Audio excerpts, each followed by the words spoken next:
Hi friends, എല്ലാ കൂട്ടുകാർക്കും നമ്മുടെ ചാനലിലെ മറ്റൊരു വീഡിയോയിലേക്ക് വീണ്ടും സ്വാഗതം. അപ്പോൾ ഇന്നത്തെ വീഡിയോയിൽ ഞാൻ കൂട്ടുകാരുമായിട്ട് ഷെയർ ചെയ്യാനായിട്ട് പോകുന്ന കാര്യം ഗൂഗിളിൻ്റെ പ്രൊഡക്റ്റ് ആയിരിക്കുന്ന ഗൂഗിൾ അസിസ്റ്റൻറ്റ് വാട്സപ്പിനെ ബേസ് ചെയ്ത് കൊണ്ടുവന്നിരിക്കുന്ന റീസെൻ്റ് ആയിട്ടുള്ള ഒരു ഫീച്ചറിനെ പറ്റിയാണ്. അപ്പോൾ അതിലേക്ക് പോകുന്നതിന് മുന്നേ ഗൂഗിൾ അസിസ്റ്റൻറ്റ് എന്തിനു വേണ്ടിയിട്ടാണ് ഉപയോഗിക്കുന്നത് നമുക്കൊന്ന് പറയാം. നമ്മൾ സാധാരണ ഫോണിൽ എങ്ങനെയാണ് മറ്റൊരാളെ കോൾ ചെയ്യുന്നത്? നമ്മളുടെ ഫോണിൽ നമ്മൾ കോൺടാക്റ്റ് എടുക്കും, പേരെടുക്കും, കോൾ ചെയ്യും.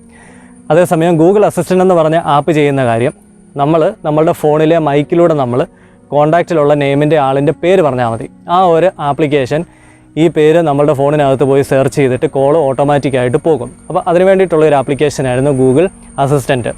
വീഡിയോ കോൾ അങ്ങനെ ചെയ്യണമെന്നുണ്ടെങ്കിൽ ഗൂഗിളിൻ്റെ ഹാങ് ഔട്ടിലും വർക്ക് ചെയ്യുമായിരുന്നു. ഡ്യുവോ എന്ന് പറഞ്ഞ ആപ്പിലും ഈ അസിസ്റ്റൻറ്റ് സപ്പോർട്ട് ചെയ്യുമായിരുന്നു. പക്ഷേ ഇപ്പോൾ പുതിയതായിട്ട് വാട്സപ്പിൽ കൊണ്ടുവന്നിരിക്കുന്ന ഫീച്ചർ, വാട്സപ്പിലും നമ്മൾ ഓഡിയോ കോളും വീഡിയോ കോളും ഒക്കെ ചെയ്യുന്നതാണ്. അപ്പോൾ വാട്സപ്പിൻ്റെ ഓഡിയോ കോളും വീഡിയോ കോളും ഇതുപോലെ തന്നെ ഗൂഗിൾ അസിസ്റ്റൻറ്റ് വഴി നമുക്ക് മാനേജ് ചെയ്യാനായിട്ട് പറ്റും. അതായത് അത് ചെയ്യണമെന്നുണ്ടെങ്കിൽ നമുക്ക് വേണ്ട റിക്വയർമെൻറ്റ് ഇത്ര മാത്രമേ ഉള്ളൂ. ഒന്നാമത്തെ കാര്യം, നമ്മുടെ ഫോണിനകത്ത് പ്രോപ്പറായിട്ടുള്ള ഒരു ഇൻ്റർനെറ്റ് കണക്ഷൻ ഉണ്ടാകണം. രണ്ടാമത്തെ കാര്യം, വാട്സപ്പിൻ്റെ അക്കൗണ്ട് ഉണ്ടാകണം. മൂന്നാമത്തെ കാര്യം, ഗൂഗിൾ അസിസ്റ്റൻ്റ് എന്ന് പറയുന്ന ഈ ഒരു ആപ്ലിക്കേഷനും നമ്മളുടെ ഫോണിനുള്ളിൽ ഉണ്ടാകണം. ഇനി അത് വർക്ക് ചെയ്യുന്നത് എങ്ങനെയാണെന്നുള്ളത്, ഗൂഗിൾ അസിസ്റ്റൻറ്റ് ആപ്ലിക്കേഷൻ ഓപ്പൺ ചെയ്തിട്ട് നമ്മൾ ഓഡിയോ കോള് ചെയ്യാനായിട്ടും ഒരു കമാൻഡ് കൊടുക്കണം, വീഡിയോ കോൾ ചെയ്യാനായിട്ടും ഒരു കമാൻഡ് കൊടുക്കണം. അപ്പോൾ ഓഡിയോ കോൾ ചെയ്യാനായിട്ട് നമ്മൾ ഉപയോഗിക്കുന്ന കമാൻഡാണ് make a WhatsApp call to contact name കൊടുക്കുക. ഇപ്പോൾ അരുൺ എന്ന് പറയുന്ന ഒരു കോൺടാക്റ്റ് എനിക്കുണ്ടെന്ന് വിചാരിച്ചു. അപ്പോൾ ഞാൻ make a WhatsApp call to Arun അങ്ങനെ കൊടുത്തു കഴിയുമ്പോൾ ഓട്ടോമാറ്റിക്കായിട്ട് വാട്സപ്പിനുള്ളിലേക്ക് ഈ ഗൂഗിൾ അസിസ്റ്റൻറ്റ് മാപ്പ് ചെയ്യുകയും അവിടുന്ന് കോൾ പോകുന്നതായിട്ട് നമുക്ക് കാണാനായിട്ട് പറ്റും. ഇനി ഒരു വീഡിയോ കോളാണ് എനിക്ക് വിളിക്കേണ്ടതെന്നുണ്ടെങ്കിൽ make a WhatsApp video call to Arun അങ്ങനെ പറയുമ്പോഴത്തേക്കിന് വാട്സപ്പിനുള്ളിലേക്ക് ഈ ഒരു ആപ്ലിക്കേഷൻ മാപ്പ് ചെയ്യുകയും അവിടുന്ന് കോൾ പോകുന്നതായിട്ട് നമുക്ക് കാണാനായിട്ട് പറ്റും. അപ്പോൾ അതെങ്ങനെയാണ് വർക്ക് ചെയ്യുന്നതെന്നുള്ളത് നമുക്ക് ഫോണിൻ്റെ സ്ക്രീൻ വഴി തന്നെ കാണാം. അപ്പോൾ അതിലേക്ക് പോകുന്നതിന് മുന്നേ ആദ്യമായിട്ടാണ് കൂട്ടുകാർ എൻ്റെ ഈ ഒരു ചാനൽ കാണുന്നതെന്നുണ്ടെങ്കിൽ തീർച്ചയായിട്ടും സബ്സ്ക്രൈബ് ചെയ്യുക. തൊട്ടടുത്ത് കാണുന്ന ആ ഒരു ബെല്ലൈക്കണും കൂടെ എനേബിൾ ചെയ്ത് അതിനകത്തെ ഓൾ എന്ന് പറയുന്ന ഓപ്ഷനും കൂടെ സെലക്ട് ചെയ്യുകയാണെങ്കിൽ ഞാനിതുപോലെ അപ്ലോഡ് ചെയ്യുന്ന യൂസ്ഫുൾ ആയിട്ടുള്ള എല്ലാ വീഡിയോസിൻ്റെ നോട്ടിഫിക്കേഷൻ ഓൺ ദ സ്പോട്ടിൽ കിട്ടുന്നതായിരിക്കും. അപ്പോൾ നമുക്ക് നേരെ വീഡിയോയിലോട്ട് പോകാം.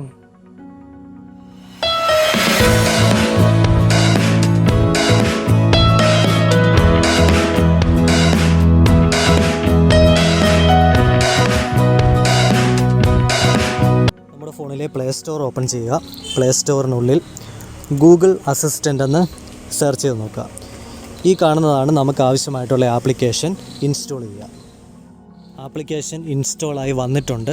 ഇനി ചെയ്യേണ്ട കാര്യം, ഈ അസിസ്റ്റൻ്റ് എന്നുള്ള ആപ്ലിക്കേഷൻ ഓപ്പൺ ചെയ്തിട്ട് നമുക്ക് ആരെയാണോ വാട്സപ്പിൽ വോയിസ് കോൾ ചെയ്യേണ്ടത് ആ ആളിൻ്റെ കോൺടാക്റ്റ് നെയിം ഞാൻ പറയുന്നത് പോലെ കമാൻഡായിട്ട് പറഞ്ഞു കൊടുക്കുക.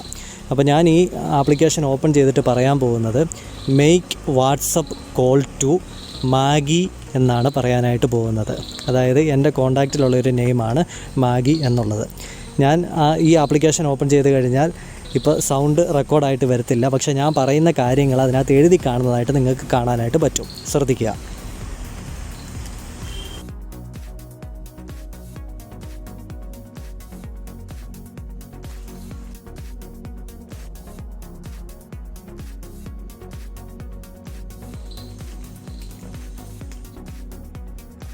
ഇപ്പോൾ നിങ്ങൾ കണ്ടു കാണും, ഞാൻ അങ്ങനെ പറഞ്ഞു കഴിഞ്ഞപ്പോഴത്തേക്കിന് ആ ഒരു അസിസ്റ്റൻ്റ് ആപ്പിൽ നിന്ന് ഡയറക്റ്റായിട്ട് എൻ്റെ വാട്സപ്പിലേക്ക് പോകുന്നതായിട്ടും ഞാൻ പറഞ്ഞ ആളിന് കോൾ പോകുന്നതായിട്ടും കണ്ടു കാണും.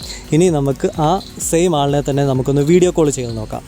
അതിന് വേണ്ടിയിട്ട് ആപ്ലിക്കേഷൻ ഓപ്പൺ ചെയ്തിട്ട് ഞാൻ പറയാനായിട്ട് പോകുന്നത് make WhatsApp video call to Maggie എന്നായിരിക്കും. ശ്രദ്ധിക്കുക.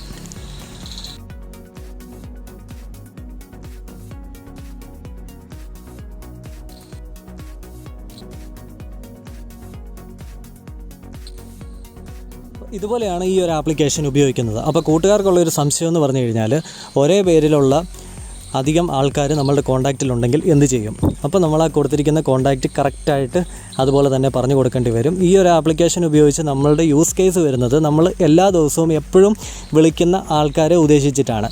അതായത് അങ്ങനെ വരുമ്പോഴത്തേക്കിനും ഒരു കാര്യം നമ്മൾ ശ്രദ്ധിച്ചാൽ മതിയാവും. നമ്മൾ കോൺടാക്റ്റ് നെയിം അവരുടെ ആഡ് ചെയ്യുന്ന സമയത്ത് നിക്ക് നെയിമും കൂടെ കൊടുക്കുക. ഇപ്പോഴത്തെ ഫോണിലെല്ലാം കോൺടാക്റ്റ് നെയിമിൻ്റെ ആ ഒരു പ്ലേസിൽ ഒരു കോളത്തിൽ നിക്ക് നെയിമും കൂടെ ആഡ് ചെയ്യാനായിട്ടുള്ള ഓപ്ഷൻ നമുക്ക് തരുന്നുണ്ട്.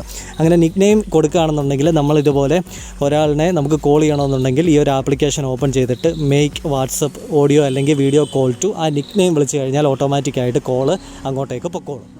അപ്പോൾ ഞാൻ ഓഡിയോ കോൾ വിളിക്കാനായിട്ടും വീഡിയോ കോൾ വിളിക്കാനായിട്ടും ഉപയോഗിച്ച 2 കമാൻഡുകൾ എൻ്റെ ഡിസ്ക്രിപ്ഷനകത്ത് ഞാൻ കൊടുത്തിട്ടുണ്ട്. അവിടെ നോക്കിയിട്ട് നിങ്ങൾക്കത് ഉപയോഗിച്ച് നോക്കാൻ പറ്റുന്നതാണ്. അപ്പോൾ ഈ ഒരു ഫീച്ചർ കൂട്ടുകാരെല്ലാവരും ട്രൈ ചെയ്ത് നോക്കുക. പിന്നെ ഇത് ചെയ്യുമ്പോഴുള്ള ശ്രദ്ധിക്കേണ്ട ഒരു കാര്യമെന്ന് പറയുമ്പം നമ്മൾ പ്രൊനൗൺസ് ചെയ്യുന്നത്, അതായത് make a WhatsApp call to എന്നൊക്കെ പറയുമ്പം പ്രൊനൗൺസ് ചെയ്യുന്നത് കറക്റ്റ് ആയിട്ട് ചെയ്യണം. അതായത് നല്ല സ്ഫുടതയോടുകൂടി ചെയ്യണം. എങ്കിലേ ആ ഒരു ആപ്ലിക്കേഷൻ നമ്മൾ പറയുന്ന കാര്യം ക്യാപ്ചർ ചെയ്ത് എടുക്കുകയുള്ളൂ. അത് മാത്രമേ അതിനകത്ത് ശ്രദ്ധിക്കാനായിട്ടുള്ളൂ. അപ്പോൾ വീഡിയോ ഇഷ്ടമായെങ്കിൽ തീർച്ചയായിട്ടും ലൈക്ക് ചെയ്യുക, ഷെയർ ചെയ്ത് കൂട്ടുകാർക്ക് എത്തിച്ചു കൊടുക്കുക, കമൻറ്റ് ചെയ്ത് അഭിപ്രായങ്ങളൊക്കെ രേഖപ്പെടുത്തുക. അതുപോലെ തന്നെ ആദ്യമായിട്ടാണ് ഈ ചാനൽ കാണുന്നതെന്നുണ്ടെങ്കിൽ തീർച്ചയായിട്ടും സബ്സ്ക്രൈബ് ചെയ്ത് തൊട്ടടുത്ത് കാണുന്ന ബെല്ലൈക്കണും കൂടി എനേബിൾ ചെയ്ത് ഓൾ എന്ന് പറയുന്ന ഓപ്ഷനും കൂടെ സെലക്ട് ചെയ്യുക. അപ്പോൾ നമുക്ക് പുതിയൊരു വീഡിയോയുമായിട്ട് നാളെ വീണ്ടും കാണാം. അതുവരേക്കും ഗുഡ് ബൈ.